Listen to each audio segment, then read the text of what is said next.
naiskodukaitsjad! Mul on hea meel tervitada teid Tartu Naiskodukaitse 30. aastapäeva puhul. Seda on sama palju, kui Eesti on taas vaba olnud ja Naiskodukaitseorganisatsioon ise ei ole palju noorem kui Eesti Vabariik. Külastasin paari nädala eest Tartu vaktsineerimiskeskust, mis oli tõesti muljetavalt suur ja kõige peale oli mõeldud. Ning esimese asjana kuulsin, et just naiskodukaitsjad on vabatahtlikena väga palju panustanud sellesse, et kõik sujuvalt toimiks. On palju töid, mida ei märgatagi, kui need on hästi tehtud ning märgatakse, kui need on tegemata või poolikult tehtud. Justkui omamoodi nähtamatud tööd ja töötegijad. Vaktsineerimiskeskuse töös abistamine on üks neist. Kui kõik toimib, tundub see täiesti iseenesestmõistetav. Aga see ei ole iseenesestmõistetav. Tahan teile öelda, et teie tööd on märgatud nii seal kui kõikjal mujal, kus südamega käed külge panete. Praegusel ajal vaadates, mis toimub maailmas, Afganistanis, Ukrainas, Valgevene, Leedu piiril ja mujal, usun, et paljud meist on võtnud hetke, et mõelda selle üle, kui väga meil on vedanud, et meil on vabadus, isikuvabadused, kui ka kõik muu, mis Eesti elus ja meist igaühe elus on hästi. Teekonnal, mis meile on toonud vabaduse ja edu, on naistel olnud meeste kõrval oma kindel panus, mida võetakse paraku iseenesestmõistetavalt. Mõtleme vabadussõjalegi.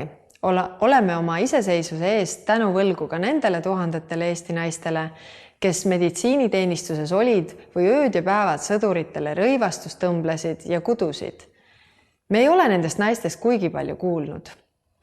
Vähe räägitakse ka sellest, et juba 1917. aasta mais toimus Tartus esimene naiste kongress, mis võttis vastu Eesti iseseisvust toetava avalduse. Eesti on meile kõigile väga kallis. Ilmselt on nii mõnigi naine mõelnud, et kui asjad peaksid minema halvaks, kuidas saaksin just mina kaasa lüüa, et oma kodumaad kaitsta? Naiskodukaitse pakub selleks valmisolekuks häid algteadmisi ja oskusi. Tänapäeva maailmas on erinevaid ohte üha enam. See, mis aitab riigil ja inimestel tugev olla ja püsima jääda, on kohandumisvõime. Ja naiskodukaitse tähtsus on siin üha tõusmas. Viimastel aastatel Eestit tabanud kriisid on näidanud, et nii ennetustöö kui ka otsene kriisi lahendamine Eestis vajavad teie uuendusmeelseid mõtteid ja pealehakkamist. Teie panus koroonakriisis kui ka vaktsineerimise korraldamisel on olnud märkimisväärne. Olete osalenud kriisi lahendamises juba selle algusest alates. Just kriisi alguses vajasime appi inimesi, kes aitaksid olukorrale kiiresti reageerida. Teie pühendumus Politsei- ja Piirivalveameti, Terviseameti, Häirekeskuse ja kohalike omavalitsuste toetamisel on suurendanud kogu Eesti ühiskonna vastupidavust kriisidega toimetulekul. Naiskodukaitse telefoniäpp Pole valmis on minulgi telefonis. Käisin ühel koolilaadal ja naiskodukaitsed tutvustasid seda. Meie, kes me siin elame linnas, oleme harjunud, et kõik on käejala juures ja toimib iseenesest. Aga ka meie peame kriisis olema valmis hakkama saama ilma ja olema paindlikud. Teie äpp on suurepärane näide sellest, kuidas kasutada tehnoloogiat inimesteni jõudmiseks ning teha meie inimesed osavamaks ja paindlikumaks, nii et nad oskavad kriisis raskete olukordadega toime tulla. Ka väljaspool kriisi reguleerimist on teie tegevus äärmiselt vajalik meie inimeste teadlikumaks ja paindlikumaks muutmisel. Sellega te toetate otseselt riigikaitset. Turvalisus algab meist endist. Tänu teile on rohkem inimesi õppinud, kuidas anda esmaabi, käituda tulekahju korral, märgata abivajajat. Iga koolitatud ja pühendunud vabatahtlik on riigile väärtus. Teadlikult oma perekonnas ja kogukonnas tegutsedes, teadmisi ja oskusi edasi andes ning erinevate sündmuste lahendamisel riigile või kogukonnale appi tulles, täidab naiskodukaitse edukalt oma missiooni. Soovin teile uuendusmeelset ja edukat järgmist kümnendit. Olete saatnud mulle ka küsimusi, millele ma proovin vastata. Nii, käimasolevas kriisis on naiskodukaitse paindlikkus, mitmekülgsus ja kiire reageerimine ning võimekus erinevates töölõikudes vabatahtlikult riigile appi tulla olnud nähtav ehk ületanud uudisekünnise, pälvinud märkimist. Mida teie teate naiskodukaitse tegevustest rahulikumatel aegadel ning milles seisneb naiskodukaitsjate tegevus siis, kui kriis Eestit ei räsi? Ma tean Naiskodukaitsest üsna palju, mida te teete ja ma olen väga tänulik kõige selle eest, mida te teete. Kõigepealt koolitused kindlasti, mida te läbi viite. Ma olen naiskodukaitsjatega kokku puutunud ka väga paljudel sellistel avalikel üritustel, kus on palju inimesi. Seesama Ole valmis äpp, Sinilille kampaaniad, mis on iga aasta toimunud, ma arvan, et need on väga-väga teretulnud nähtused. Ja ma tean, et te aitate kaasa ka erinevatel suurõppustel, mis toimivad, nii et jõudu teile kõige selle toimetamiseks. Nii, eelmise küsimuse jätkuna, kas see on paratamatu, et ohuolukorras märgatakse vajadus sellise naisorganisatsiooni järele või oleks teil omapoolne sõnum või nägemus, milline võiks naiskodukaitse roll olla rahulikul ajal? No, minu meelest see, mida te teete rahulikul ajal, ongi õige. Et olen ise mõelnud selle peale ja ma tean, et paljud minu tuttavad on mõelnud selle peale, et nagu ma ütlesin, Eesti on meile kõigile väga kallis ja me ikkagi mõtleme, et kuidas me siis käituma peame, kui meil ei ole rahulikud ajad. Ehk siis rahulike aegasid tuleb kasutada just mitterahulike aegade ettevalmistamiseks, selleks, et me oleks kriisideks valmis.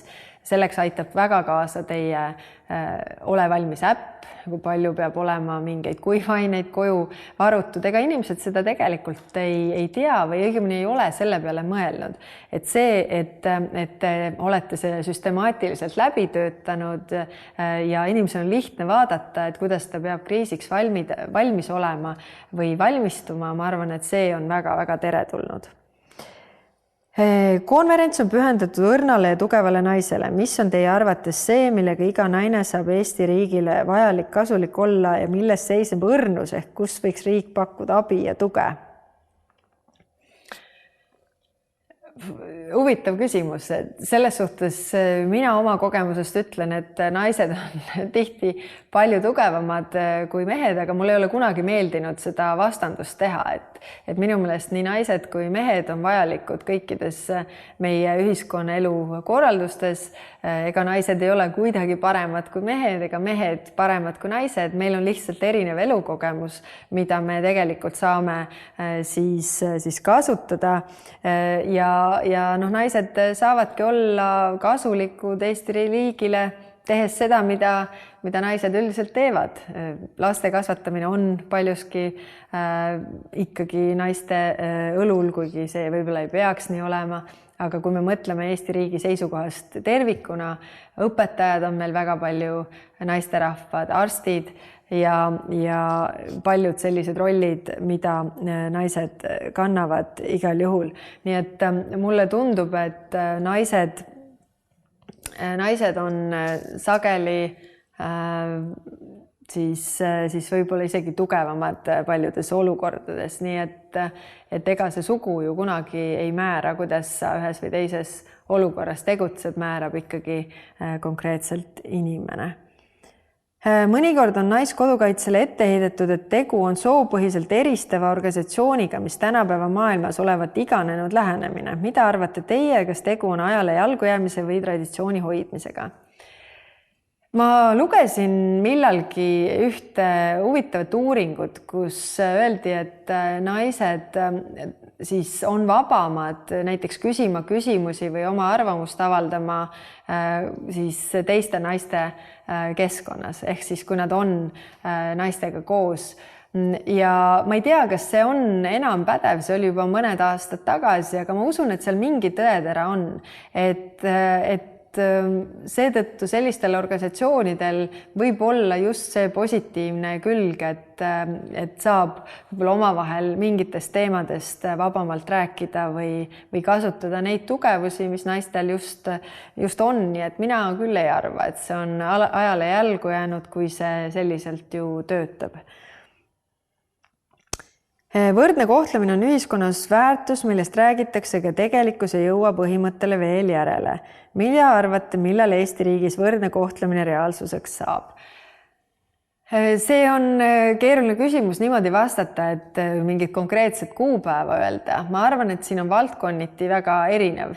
Kui ma olin näiteks advokaat, siis seal oli küll mingit vahet ei olnud, olid sa mis soost tahes, hinnati sind sinu töö järgi, aga ma tean, et see paljudes valdkondades nii ei ole.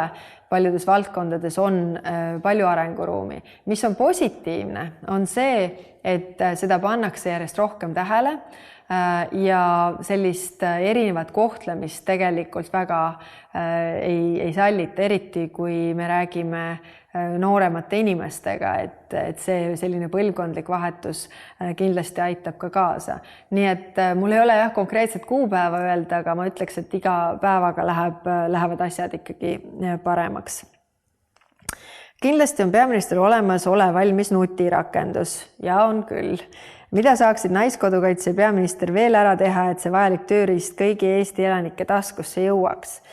See, mida te teete, on väga tänuväärne. See, et te olete kohal laatadel või sellistes kohtades, kus siis inimesed käivad ja tutvustate seda äppi. Ma arvan, et see on väga teretulnud. Ka vahepeal, kui oli üks kampaania, et sellele tähelepanu juhtida, ma arvan, et see viis päris paljud inimesed selle äpini. Ja paraku on alati ka nii, et kui on kriis ja tekivad siis puudujäägid, siis inimesed otsivad ka abi. Nii et see kindlasti annab ka tõuke, et sellest rohkem teada saada. Meile teadaolevalt ei ole te Naiskodukaitse liige, kas teil on olnud plaani Naiskodukaitsega liituda? See on selles mõttes huvitav küsimus, et jah, ma olen selle peale mõelnud. Nagu ma ütlesin, et ma olen tihti mõelnud, mitte küll olles selles praeguses ametis, kus mul on nagu väga selge roll riigi seisukohast, aga ma olen mõelnud selle peale, et kuidas, kui olud lähevad keeruliseks, et kuidas me igaüks saaksime siis ikkagi riigikaitsesse ka oma panuse anda. Ja ma arvan, et Naiskodukaitse kaudu selleks valmistada on tegelikult suurepärane võimalus. Nii et kui mul kunagi peaks tekkima ka rohkem aega ja võimalusi, et siis ma kindlasti seda ka kaalun. Millise hinnangu võiks anda nüüdisaegse riigikaitse kontekstis sellistele Naiskodukaitse tegevustele nagu ohutushoid ja evakuatsiooniõppused? No need õppused ja ohutushoid on tegelikult osake laiemast elanikkonna kaitse siis tegevusest, mis tegelikult panustab kõigi meie turvalisusse. Seetõttu on see minu meelest väga oluline ja minu meelest te tugevdate väga seda osa riigikaitsest, mis puudutab tervet ühiskonda ja terve ühiskonna kerksust. See on ülioluline tõsta teadlikkust ja olla siis valmis siis ka ohuolukorras vastavalt käituma. Nii et suur aitäh teile veel kord selle töö eest ja kõike head!